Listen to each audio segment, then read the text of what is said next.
Hi hello friends, welcome back to media talks. நான் உங்கள் Mounika. Sorry guys, கொஞ்சம் இன்றைக்கி வந்து எங்கள் காலேஜில் பிரின்சிபல் சார் வீட்டில் வந்து ஒரு ஃபங்க்ஷன்ஸ், அதெல்லாம் மார்னிங்லேருந்து நல்லா எந்த ஒரு வீடியோவுமே ஷேர் பண்ண முடியல. Sorry for that.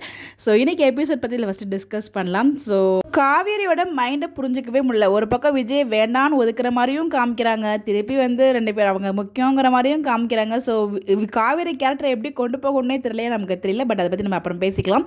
ஃபர்ஸ்ட் இன்றைக்கி எபிசோடில் பொறுத்த வரைக்கும் அவங்க மாமிக்கிட்ட கொண்டு போய் கொடுக்குறாங்க.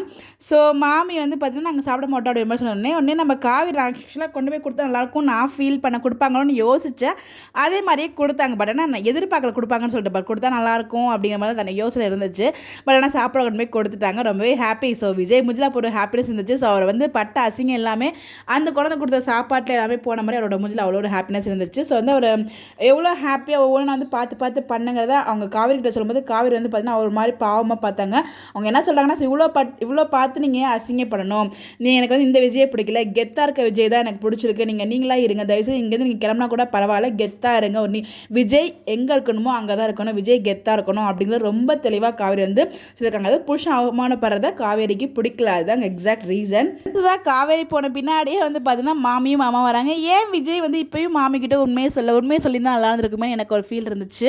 ஸோ வந்து உண்மை சொல்லாமல் அவர் பாட்டு ஏதோ ஒரு கதையை அடிச்சு விட்டுட்டு இருக்காரு. ஸோ இந்த உண்மைகள்லாம் தெரிய வரும்போது மாமி மாமா ரியாக்ஷன் என்ன இருக்குன்னு தெரியல. ஸோ வந்து பார்த்தீங்கன்னா எங்களுக்கு கல்யாணமே ஆகலை அப்படிங்கிற மாதிரி அடித்து விட்டுட்டு இருக்காரு. அவர் பாட்டு ஒரு கதை இஷ்டத்துக்கு அடித்து விட்டுட்டு இருக்காரு. அவங்களும் சுற்றி கேட்குறாங்க.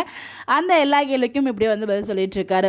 இன்னொரு பக்கம் வந்து பார்த்தீங்கன்னா நம்ம காவேரி அவங்க அதாவது உட்காந்து யோசிச்சு ஃபீல் பண்ணிட்டு இருக்காங்க. அப்புறம் விஜய் கொடுத்த அந்த செயின் நெக்லஸ் எடுத்து போட்டு அவங்க கழுத்தில் போட்டு பார்க்க போகிறாங்க. இல்லை இதுக்கு வந்து நர்மதா கொடுத்தது அப்படின்னு சொல்லிட்டு அதை நர்மதாவுக்கு தான் கொடுக்கணும் அப்படிங்கிற மாதிரி நினச்சிட்டு இருக்காங்க. அதே மாதிரி நாளைக்கு ப்ரிவியூவில் அதை நர்மதா கிட்டையும் கொடுக்குறாங்க.